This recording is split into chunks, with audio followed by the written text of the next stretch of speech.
Halo Ketua, kita mancing lagi sambil ngobrol-ngobrol, sekalian mengkritis negara yang menjunjung tinggi demokrasi, tapi membungkam manusia yang kritisi. Jika suka dengan video kami, jangan lupa tinggalkan jejak digital Anda dengan cara subscribe, like, dan komennya. Baru-baru ini kita mendapatkan video pendek dari seorang pejabat yang berkata, ini dia videonya. Bicara Pancasila, kalau kemudian kita ambil intisarinya, intisari dari Pancasila itu sebenarnya cuma satu, yaitu bergotong royong. Kenapa ada 5 sila? 5 sila itu kalau kita peres, kita jadikan satu, intisarinya adalah gotong royong. Bagaimana bangsa Indonesia itu dalam menjalankan 5 sila tersebut adalah dilakukan secara bergotong royong. Dan kenapa sih ada kalimat Bhinneka Tunggal Ika itu? Ya itu juga menjadi satu satu paket bahwa negara ini yang mempunyai pandangan atau ideologinya Pancasila tentu saja harus didampingi dengan Kebhinneka Tunggal Ikaan dan dilakukan secara bergotong royong. Itulah namanya Indonesia. Katanya Ketua, Pancasila kalau diperas dia intisarinya gotong royong Ketua. Nah, kita masyarakat kecil diajari gotong royong Ketua. Gimana kalau menurut Ketua itu? Dari lahir udah tahu gotong royong. Mau diajari lagi gotong royong. Gotong royong yang cemana? Ini. Gotong royong ini banyak. Atau kayak gini nih Ketua. Ibu ini tadi kan yang tukang buat-buat apa ini undang-undang kan? Atau gotong royong membuat undang-undang menyengsarakan rakyat? Bisa jadi. Ya kan? Dibuatnya undang-undang menyengsarakan rakyat. Ada lagi ini kasus-kasus bapak polisi ya kan? Itu kan Ya. akibat gotong royong juga itu Ketua. Iya sama ya tuh gotong royong berjamaah. Dia lah itu. Mungkin versi orang itu yang gotong royong kayak gitu kok. Kita kan masyarakat kecil, beda sih cara gotong royongnya kan. Iyalah kalau macam mau gotong royong, contohnya bangun rumah. Kalau orang kampung bilang namanya sambetan, gotong royong, kampung ini ke kampung apa, satu kampung. Dapat pula ikan. Berhasil aja ya. Aduh, ikan. Kita kadang kan bingung sih versi orang ini gotong royong yang kayak mana kan? Gotong royong menyengsarakan rakyat tadi kau bilang. Iya. Bisa jadi. Itu macam apa? Macam polisi tembak polisi.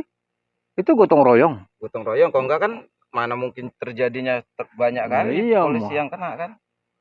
Kan terakhir itu kan namanya gotong royong. Terstruktur. Masif. Organisasi ya kan? Gotong royong juga itu. Aneh-aneh aja ibu ini ya. Ibu ini kan apa ini? Apa? Ketua. Iyalah, tapi kan termasuk apa ini? Tuan Putri ini kan?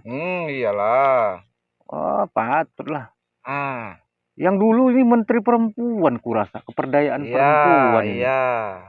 Tapi kok bisa melejit kali dia? Kok bisa jadi apa? Ketua DPRD ya? DPR RI Ketua. Oh iya, ketua DPR RI ya kan? Bisa ke situ larinya ya. Memang kalau mamanya ratu, anaknya ratu. Anak jadi apa? Jadi putri ya kan? Permaisuri. Wih, luar biasa ibu itu. Tapi gini juga Ketua, kok boleh ketua-ketua ingat kan? Kan golongan ibu ini dulu di zamannya Pak SBY. Golongan-golongan ibu inilah kok naik BBM nangis-nangis.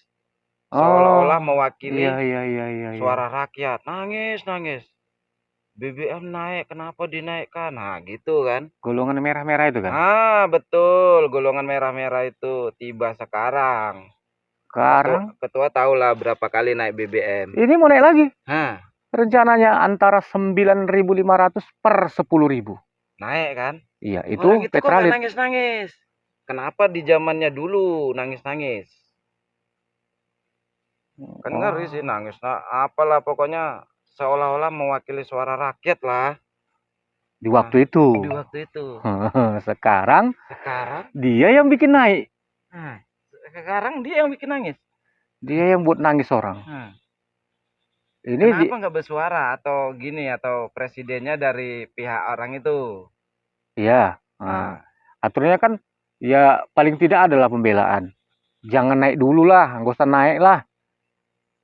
Kalau dulu kan orang itu kalau naik orang itu yang nangis-nangis, histeris. Kuar-kuar kan? Sekarang giliran di golongan orang itu yang megang, naik orang itu diam aja. Diam aja, nggak ada serasa mewakili rakyat kan? Ngomong masalah itu pun nggak. Nah, Gak usah kan dia mewakili rakyat, ngomong masalah itu pun nggak ada dia. itu termasuk gotong royong juga itu ketua. Mungkin Iyalah. versi orang itu gotong royong kan? Iyalah gotong royong. Gotong royong untuk menyengsarakan rakyat yang kau bilang tadi itulah itu. Korupsi pun gotong royong juga itu ketua. Kan banyak dari golongan pejabat lah yang korupsi itu kan. Kan hasil dari gotong royongnya itu. Kok enggak kan? Enggak tercipta korupsi itu. Enggak, mana mungkin korupsi sendiri-sendiri kan? Mustahil lah. Jarang itu terjadi yang seperti itu. 1.000 orang pun kurasa nggak ada yang korupsi sendiri-sendiri. Enggak mungkin kan? Pasti dia gotong royong. Jadi pertanyaannya ada kayak gini ketua. Aku mikirnya gini. Orang ini kan tadi ibu itu kan bicara Pancasila kan? Pancasila itu kan sila pertamanya ketuhanan yang Maha Esa. Berarti nggak pejabat, nggak rakyat kecil. Sama aja. Harus bertuhan kan? Harus bertuhan dia. Jadi kayak pejabat-pejabat ini yang korupsi, yang salah guna jabatan. Nggak bertuhan aja. Nah itu pertanyaannya. Karena disimpulkannya tadi kan. Percaya sama Tuhan atau tidak bertuhan sama sekali. Karena tadi yang disimpulkannya tadi sila 1 sampai sila ke-5 itu disimpulkannya gotong royong. Berarti orang itu nggak bertuhan lah. Iyalah yang korupsi-korupsi jatuhnya gitu. Percaya nggak orang itu sama Tuhan atau nggak sama sekali percaya sama Tuhan? Orang itu bertuhan kan apa sih? Takut. Nah takut, gerak-geriknya kan udah jelas. Dilihat sama Tuhan. Tuhan kan maha mendengar dan maha melihat. Apakah orang itu punya pedoman gini? Alah dosa itu nggak bendol kok. Bisa jadi gitu Dosa itu kan nggak bendol. Nggak nampak dosa itu urusan nanti ya kan?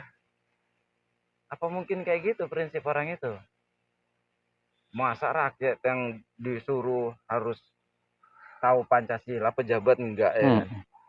Awak disuruh menghafal Pancasila dan mengamalkan Pancasila. Orang itu tahu tapi tak mau mengamalkannya, malah diselenehkan. Bisanya pula ketuhanan yang Maha Esa dianggap gotong royong. Cuman masa diperas-peras dari gotong royong apa yang diperas? Berarti memang lah kalau memang udah memang punya kuasa pula ya. Apapun bisa dibuatnya ya kan. Itulah itu manusia-manusia ini. Ya itu tadi gotong royong. Gotong royong tadi. Pokoknya muter-muter nih gotong royong ini. Intinya gotong royong lah. Gotong royong yang menyesatkan tapi namanya. Versi bukan menyesatkan, orang itu punya versi sendiri. Oh, untuk orang itu pejabat lain. Gotong royong versi masyarakat kecil ini beda gitu ya.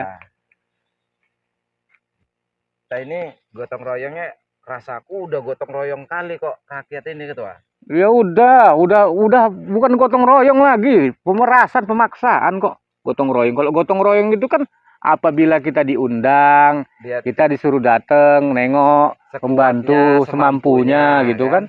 Itu versi rakyat ya kan.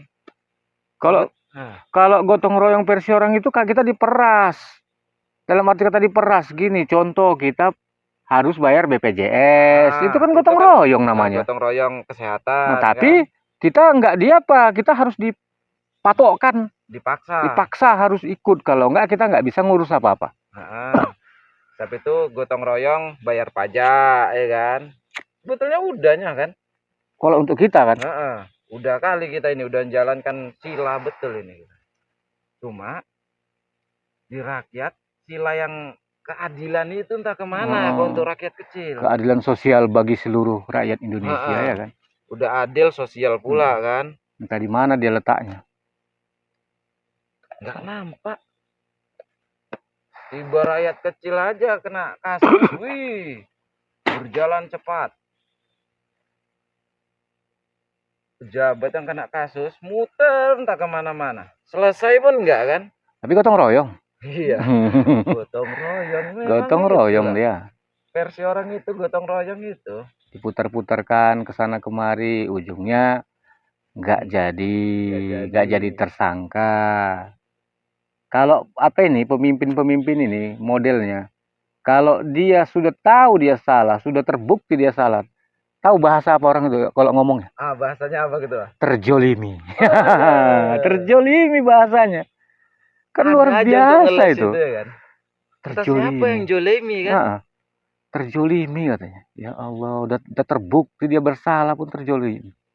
Gak ada lo pejabat tuh yang misalnya dia udah nyata dia bersalah, kena vonis sekian, Udah sekian ngaku tahun, salah ngaku gitu. salah gitu mana ada. Asal diwawancarai dia pasti ngelesnya terjolimi. Seolah-olah dia tuh orang yang kayak mana ya, orang yang tersakiti betul lah. Terjolimi itu kan tersakiti tuh. Iya, Seolah-olah dia nggak diperdulikan. Apa yang dikerjakannya salah. Nah, itulah orang terjolimi itu. memang enak jadi pejabat berarti ya kan. Woi, enak kali lah. Kalau nggak mau orang mati-matian mengeluarkan uang untuk Jadi, masuk anggota dewan itu sekian-sekian banyaknya. hanya itu tadi.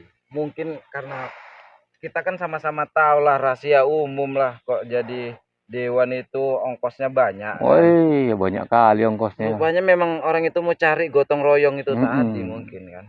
Gotong Mungkin. royong. Itu bahasanya bahasa apanya itu? Bahasa mana? Kalau Kiasan, gotong royong ini bahasa sama-sama. kiasan, bahasa baiknya lah dia. Ah, Bahasa enak didengarnya gotong royong. Padahal bahasa yang mengernya merampok. alah, Merampok bareng-bareng. merampok masal itu lah. Merampok masal yuk. Mumpung masih ada jabatan. Iya, dipergunakan jabatannya. Orang semalam itu dia untuk masuk ke situ kan biayanya besar. Iya. Ya nggak mungkin dia dalam 5 tahun itu dia mau balik Nggak modal. Ya, pasti lebih dari modalnya. Orang bikin dagang kok sama dia. Ada otaknya kecil-kecil ya semua. Nggak ada yang nggak ada yang besar-besar otaknya, kecil-kecil semua otaknya. Kok yang baik bisa dihitung pakai jari ya kan? Itu pun tertutup. Nggak bisa berkoar yang baik. Kadang gini loh nengok orang itu. Asal orang tuh ngomong itu. Mau si Polan, mau siapapun yang duduk di sana. Asal dengar versinya, semua macamnya benar. Benar semua. Tapi yang mana yang salah ini? Kok benar semua? Pandai kali memang orang itu membuat sesuatu itu tadi. Kata-kata itu kan. Merancang ya, merancang itu kok bisa soal awan dengarnya lo macam terbuai ya, Pak. Benar aja semua. Rupanya terakhir ujungnya yang berantakan semua, berserak semua.